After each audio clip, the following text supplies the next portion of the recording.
90 long years effort is going on. Sit down properly. Become the means of that. So much you have some brothers from Buffalo here, right? Everybody went to Buffalo before? You're from Buffalo? No. You went to Buffalo? Yeah. Are there buffaloes over there? Are there buffaloes? I don't know. I stayed only 3 days. Yeah, of course there's buffalo. Why do you think it's called buffalo? Probably before. So what do you guys want to talk about today? Seriously. Some wisdom. Huh? Some wisdom. Wisdom? Like I have to be like a bull guy. Like, Some wisdom for the youngsters. no, what do you guys want to talk about? Really? World Cup, you want to talk about football scores? The World Cup. Wait, you thought this was going to be like a dini lecture or something? Now we're gonna talk about King James. I don't have time for that. The World Cup. World Cup? Who do you think is going to win tomorrow? France. Yeah, because you're like, alright. Like, because mostly from our side, right? Because he's from Sudan, Egypt, Africa, you know? He wants the Africans to win. But Croatia's going to win. What do you think? Who's going to win? Croatia? Are you making like predictions? You know it's haram, right? Haram, haram, brother, haram. Right? Haram. You can't make haram. He wants like he's gonna start looking at the stars now. One brother was telling us like he's telling like listen, bro, I'm with you guys till the end of the Ijtema. Once it comes to 11 o'clock, you better finish that plan right away. What? He said he even went to the brother who was assigned the dua. He found out who was. He was like, listen, 11 o'clock, the dua is subhanaka wa bihamdika. That's it. No longer than that. So that's some fikr, man. That's some serious stuff. He said he one time he was one markaz, you know, like where like one main place where all the brothers doing the dawah work in Egypt. So then he said that you know it was also World Cup time. So then he said the World Cup is about to start, you know, and I'm in the markaz now and I feel bad. I don't want to leave because this all the brothers are here and doing work. Like, so then you know Shaitan told him, come on, you know, just go check it out. So he went to the local place where you know they have like the TVs and stuff. So he went there and he saw all the brothers from the markaz. So many like you know new brothers like him. They were also like they. That's cool. Alhamdulillah, you know, that brings us to a topic, you know, deen doesn't mean like, you know, strict and, you know, you're tough and, you know, everything is like hard, everything is like rules, regulations, you can't do this, you can't do that, and that's what deen is about. Deen is way far from that. And you know what? A lot of people, you know, you can't really be blamed. You can't really blame, you know, like even the people who are not Muslim for not knowing Islam. You know why? Because we haven't really represented it.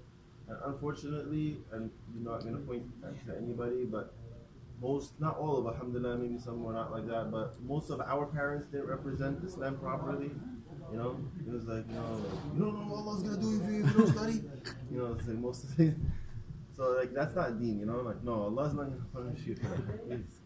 You know, and then, like, you know, if you don't pray, then this is going to happen. And yeah, it's true, if you don't pray, you get punished, but at the same time, like, you know, did you bring the love of Salah in my life? Did you make me understand it? Do you make me realize, like, you know, positive things about it, or he's going to go to Jannah if I don't do it? You know what I'm trying to say? So that's, like, a really big thing in our life right now, because we're living in a country that's, like, completely, you know, like opposite of what our deen tells us, you know, and then like our parents or the people that we're with, it's like, you know, busy 9 to 5 or whatever, and they only have like bits and pieces of times that they show us this, you know, this disfigured form of like what Islam is like, and it looks weird, like this monster with paws, and because it's like every time, then he goes back to work, you know, so then we grew up to seeing this kind of Islam. It's like, all right, you're afraid if you see somebody with a beard, like, oh, maybe he's gonna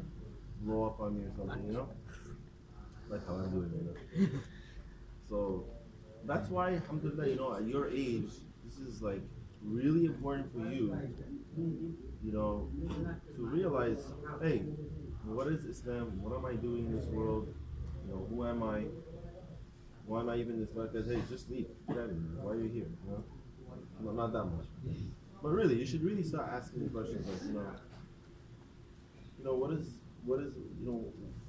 why do I have to keep following everybody else's path? Like, are they right? And you got to question. You got to question, like, is this right? Am I doing right? Is my lifestyle, and it's good, even if it's about like, the way you practice your religion, not in like in a doubtful way, but it's like in a constructive way. Like, am I doing it in the best way?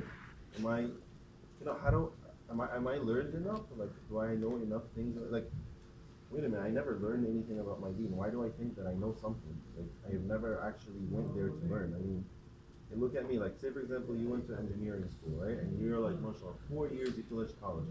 Like, all right, come on, we have a bridge that's in Brooklyn, we need to go build it, come on, just bring the, AutoCAD and bring, your equipment, your computers, and you're like, wait, hold on, I just finished college, I don't even know what's going on, right?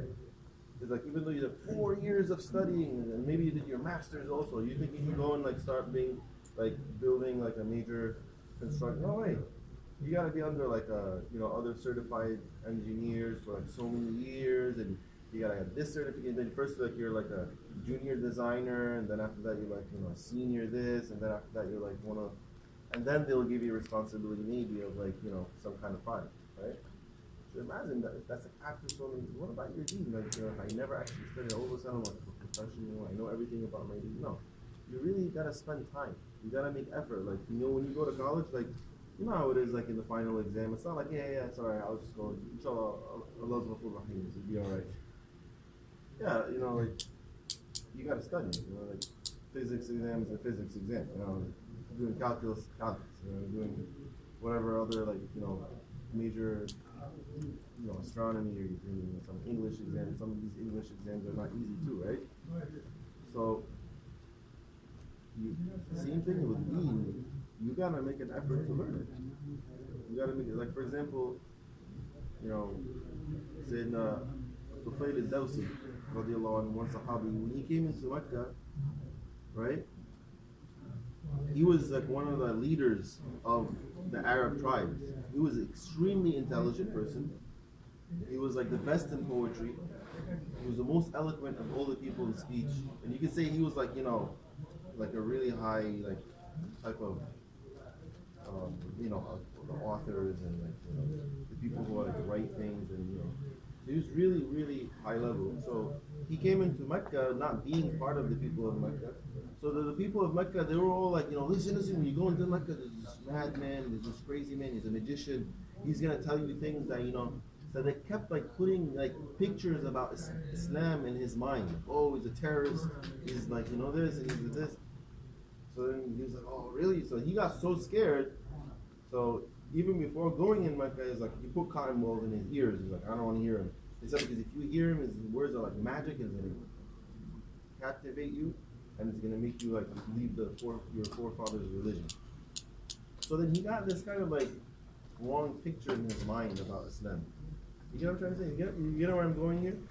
Like the same thing, like we start hearing bits and pieces of YouTubes and something from this and then we start like building this picture of Islam in our mind, and we think that's what Islam is like. And then we're like, all right, alhamdulillah, I'm a Muslim, I'm good, this is what Islam is like, I'm set. This is Islam, I'm good, I'm fine, alhamdulillah, I'm doing this, I'm doing that, and that means this is my Islam, and now I'm a complete Muslim. Even though it's like, where did you get that? Well, just because you heard these couple of things, that now you're being content that this is your Islam? And then when something goes wrong in my life and I'm trying to practice on my Islam, I see it's not working, then I start doubting Islam now. Like, don't doubt Islam, doubt yourself. You didn't learn Islam properly. You didn't even know like the basics of Islam. You think that you know it. And now like when you're trying to solve your problems and you find that it's not being solved, it's not because Islam is not like, oh, forget about this, I already tried these things, I already tried that. No, you didn't. You didn't do it right. So then he went into Mecca, and then he was intelligent. And that's really the point that I want to touch. Remember when I told you about you got a question? Remember when I was saying you got a question? He was intelligent, like naturally intelligent in terms of like, he was alhamdulillah guided, you can say, by Allah. And then he thought, he went in there and he saw them Rasulullah praying. And Islam has its it's signs, you know. It's like, man, that's just right. You know, some people, you see somebody, he treats you nice or he's honest, and like, man, that's definitely like, this man is pious. You know what? I trust this man. You just feel it. You saw him and you're like, you know what? What's wrong with me? Like, I heard all these things about him. You know, I know what's right, what's wrong. I'm like the best in language, and I'm able to. I know the poetry of the Jamat. I know the poetry of the highest people of the past. I memorize all the poetry over everybody else. I can tell if what he's saying is like some kind of man-made stuff or if it's really from God. So let me take off my cotton balls. Makes sense. That's what really like we want to try to touch on. Is taking out that cotton ball that's been put in our ears about what Islam is, what going out in the path of Allah, and doing other things like of what the brothers are doing. You want to take out those cotton balls and even bad experience that I have seen. Because remember, any person, even if it's my own father or if it's your person whom like the entire area, everybody's saying, oh, this man is really, really like he's the main man, and then you see him doing something bad that makes you confused. In the end, he's not Rasulullah sallallahu alaihi wasallam. He's not a perfect being. He's not like sent by Allah. Like, hey, he represents Islam. You still have to know Islam by yourself. Maybe he's like he made a mistake. Maybe you didn't understand something. Maybe it was a misunderstanding by you. Maybe it was hearsay that you heard. So we gotta take out those cotton balls and really listen from the beginning. What is really like Allah wants? What does He really want from you? What does it mean to become a Muslim? What does it mean to become like a responsible person in life? To have a meaningful life, not to just like go like, oh, you gotta go to college, you gotta get a job, and you gotta be rich, and you gotta drive a nice car, and then you die. You're not a hamster, like going in a little wheel and then that's it. No, you're not a hamster. You have a really big important mission in life, and after you die, it's permanent life after that. You gotta figure it out, and you can't say like, oh well, there's nothing around me. Oh well. Just like you work hard for other things in life, you gotta work hard to learn you need, even if nobody else is around to help you. You know what I'm trying to say? Even if everything else seems like that's not the right thing to do, because you know what? There's always a beacon inside your heart that shows you what's right and what's wrong, and you have to kind of initiate it. You have to turn it on. Like you heard the story. I don't know if anybody was, I think most of you were sleeping during the night after us, right? The other, yeah. You talking about the last thing he said? The last thing. Yeah. The last That's what thing called me the first too. thing. Yeah. That's what called the me middle too. thing before the first thing? No. No. No. Are you talking about the people of Kaf? Cap or the people of the cave. the cave, the students. Now people starting with Some of the students, okay. So those were like youngsters, right? There were a couple of youngsters, and they were together, and then they had like in their country, in their area, there was like some kind of like oppressing king that he wanted, like you heard it, right? Yes. And he was an oppressing king. He wanted everybody like to worship the idols. So anyway, they felt, and by the way, they were from like high royal family. All those young boys whom like Allah mentions in the Quran, they were from a royal family, but they were every year they have like a festival where they go crazy and they start like dancing and slaughtering animals for their gods, and they're worshiping the gods in this big festival area, like a fiesta kind of thing. And so, but one year these kids they came out to this thing and they were like, you know what? I don't think this is the right thing to do. I don't think we should worship these things. I think we should only worship that one God that created everything. And one by one, without even knowing each other, they went into the side. Listen to this. This is the important point. This is the important point we're trying to get. One by one, they started taking a side outside of that, the Eid God they have over there. And they went to the side. They sat under a tree, not knowing why each one sat down, but they all just gathered under that tree. And they started looking at each other like, and they were afraid because they didn't want to they're embarrassed. They didn't want to say why we're here. But one of them just stood up and said, okay, everybody tell me why you're here. Everybody say honestly, why did you come here? So one was like, you know what? I came here because I don't think we should worship anyone other than the one who created the heavens and the earth. He said, that's the same reason I came too. And the third one said, that's me too, fourth one. And they all agreed that we should only worship one God, one Allah, the one who created the earth. So then after the long story, the king came to know, and he brought them to his court. He was like, what do you think that you are? I'm going to kill you all if you don't come back to your religion of your gods, you know, the idols. So then they're like, oh, you know, no, we're going to only worship one God. That's it. And they stood for the truth. So I'm going to give you one day to think about it. You go and come back and tell me that. So then, yeah, we'll think about it. And then, like, they just ran away after that. So he gave him, like, sometimes they, you know, Allah subhanahu wa ta'ala makes them do stupid mistakes so that Allah saves them what we need. So he was like, hey, you go and you come back tomorrow and you let me know what if you came back to your senses. They're like, yeah, we'll do that, buddy. And then they left and, you know, then they ran away to the cave, and then after that Allah saved them. It was like a long story, right? So what we're trying to say is, like, look at how, like, they came from inside. You're not gonna be like, hey, assalamu alaikum, I'm an angel, mashallah, I'm telling you this is the way to go. Yeah, there's no angels that are gonna come to you and take you by the hand. You gotta figure out on your own, you know? You have to be that person who says, like, you know what? I should go out and with a group or some people that know what's going on. I should just learn something. You have to be like, all right, let me go see the environment. Let me see what's right in Islam. Let me see what is the right thing to do. You know, you have to initiate that from you because nobody else is gonna. Even if your parents were so like pressuring or not pressuring, it doesn't matter. In the end, if they showed you the right picture, or they not showed you have to try to find out the right picture of Islam. Because Islam is really like that sign of hope in life. It's like the sign of the way to do everything right in your life, the way to make the right decisions in your life, the way that you can really like get out of that darkness that everybody else is in. Because you know what? Maybe when like you see these two kids always laughing, right? That's how it is when you're young, right? It's like even if like a pen falls, like everything is like a joke when you're a kid, right? But guess what happens after that when you grow up? Then everything's not a joke anymore. Oh, got a flat tire, don't have money. Oh man, now I gotta take the bus. That's not funny, right? But then it gets even worse. It's not like just like a flat tire, and then it becomes like, you know, bigger problems. And then those problems start becoming like, uh-oh, I'm getting depression. Uh-oh, I'm not really feeling happy in life. Uh-oh, I'm gonna take drugs. Uh-oh, commit suicide. Life is over. A lot of people, unfortunately, even though it sounds like it's a story, but unfortunately, suicide has really grown. It's like the highest level. It's the highest level that it has ever been in the history of mankind. Suicide within the age of 14 to 18. What does a 14-year-old have? Like, what troubles does a 14-year-old have? Why would he fall into depression and commit suicide? What do you have? What you worried about, like, you know, daddy didn't give you enough money to. Like, what is the real problem that you have, you know?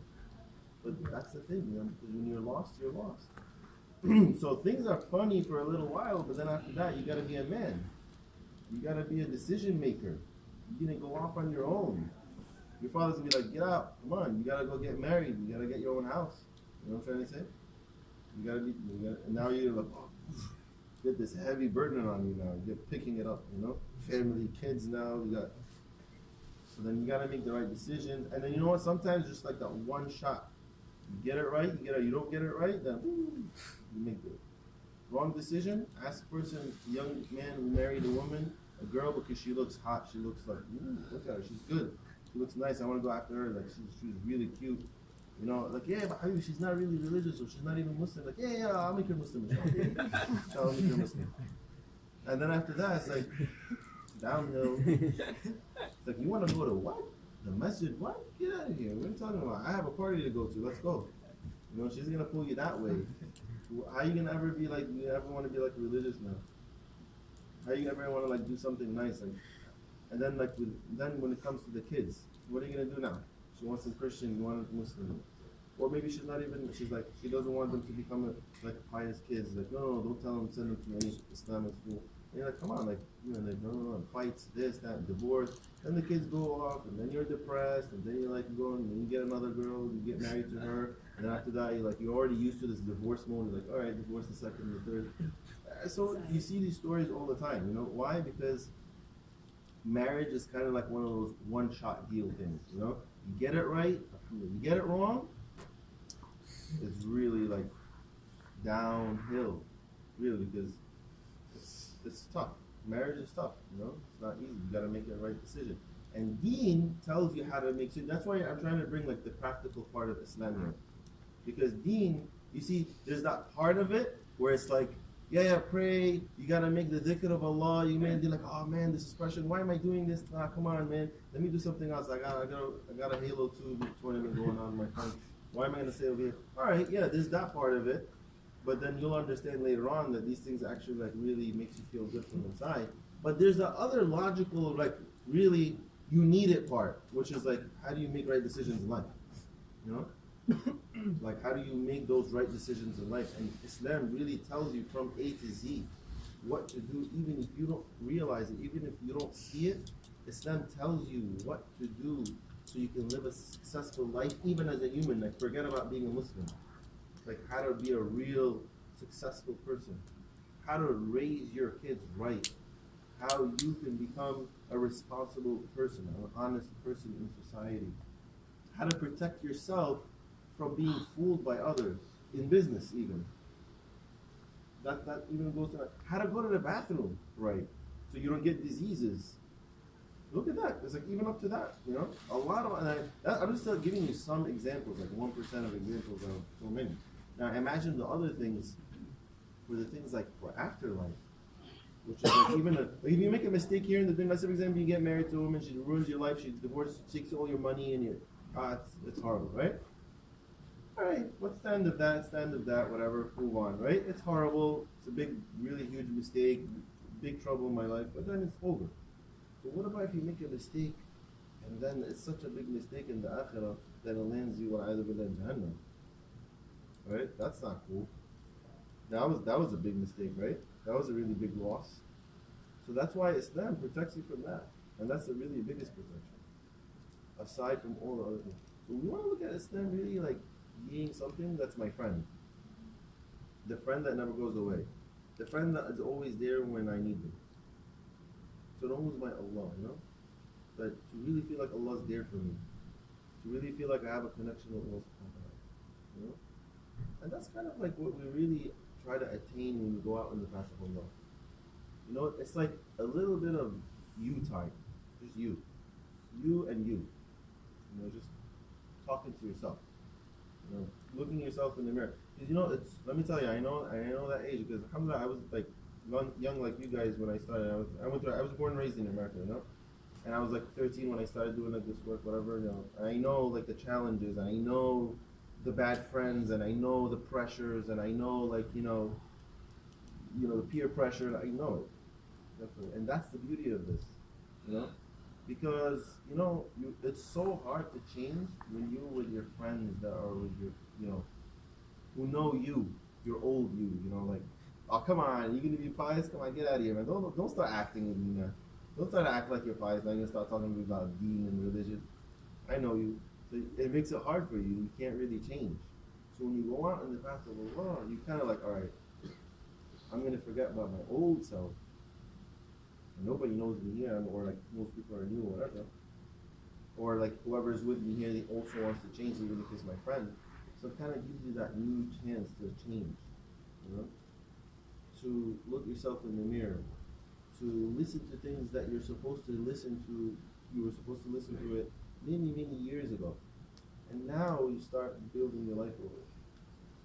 Especially this time when you're not married yet and you're still like in that high school, college, whatever, junior, you're still in school and your major decisions haven't been made yet. Like what kind of job you're gonna take, what kind of person you're gonna marry, that you're already busy with like family and kids. Because once you get family and kids, like it's a you're already in the roll, and you're in the roller coaster, you're in the train track. He's already like, it's like going 60 miles per hour, and you're moving. You can't just stop the train like this, like it's not a car, you're moving. So before that train starts moving, you gotta pack your bags right. You get what I'm trying to say? And that's when you go in Jamat, you go out in the path of Allah, 3 days, for 3 days, and 3 days, and 3 days. Then every 3 days you start realizing something. Every 3 days you start learning more about yourself. Every 3 days you start building more wisdom in life. Every 3 days you start learning that one decision that really made a huge difference in your life. One doubt that could have entered your heart and made you like feel like lost in deen. But alhamdulillah, you heard something that kind of made you not be tricked by that doubt. And you kind of like, you took the right picture of Islam now. Because you heard it in ta'aleem that, this hadith says that. Or, no, I know. It's because like Allah said this in the Quran and I remember it in the ta'aleem. And then you go for that 40 days in the summer, like we're in now, right? And it's like that long, nice, when you want to make a nice cake, or something nice, you take a long time in the oven, you just wait for it. And just like, yeah. And when it comes out, it's like steaming, like looking old. You can smell like chocolate coming out of it, right? Same thing, we want you to just be baked a little bit in that time. Now with the brothers, a long time, every day listening to the hadith, Quran, you're joking with your friends and nice, like, hey, look, I'm joking with them, clean jokes. We're not talking about, haram things, and it's still funny, it's still cool, and I feel clean from inside. I don't feel like, that frustration. Like when you're with bad friends, it's funny, yeah, I like them, but then, in the end of the day, you feel that dirty, that dark, that, uncomfortable, I don't feel nice, because there's no barakah in that. But with my good friends, alhamdulillah, I feel nur, I did my tahajjud, I read my Quran, and I learned a lot of things. Hey, look, I'm really building a profile inside myself about who I am.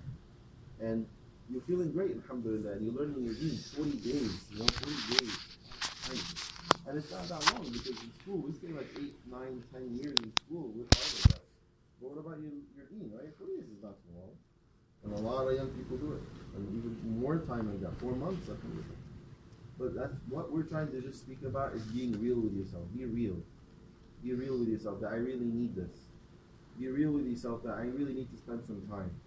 I really need to know my deen. I need to take out the cotton balls from my ears and start listening about what is really the deen.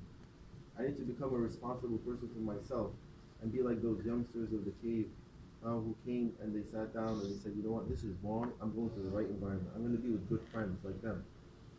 So alhamdulillah, with regard to this, there's a lot of like Jamat, like groups of brothers that they go out and they spend a couple of days in the masjid and say, you know what, come along with us.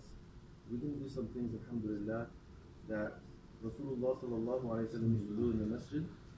We're going to do it together, and inshallah in this there's so much barakah and khair.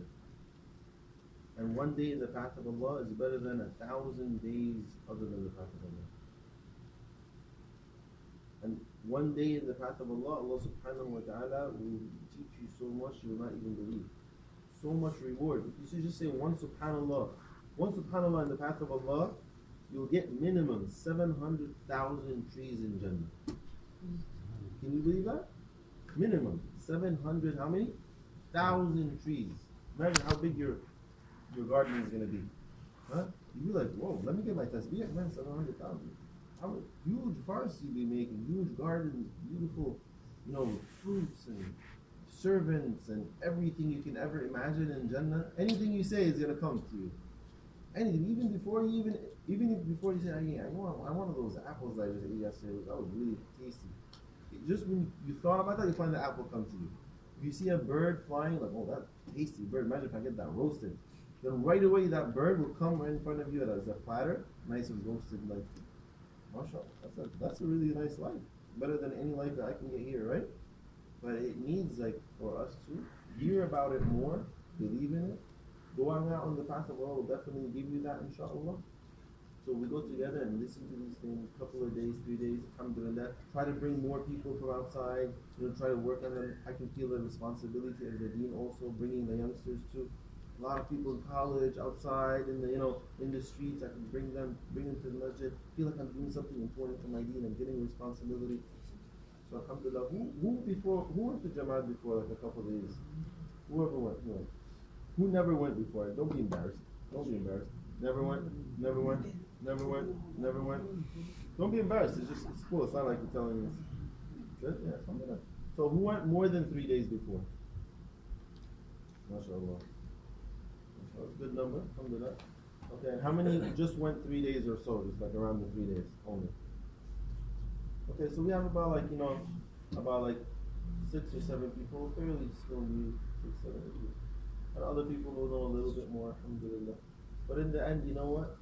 This work is something that even if you're 90 years old and you've been doing it for 90 years, you still need it.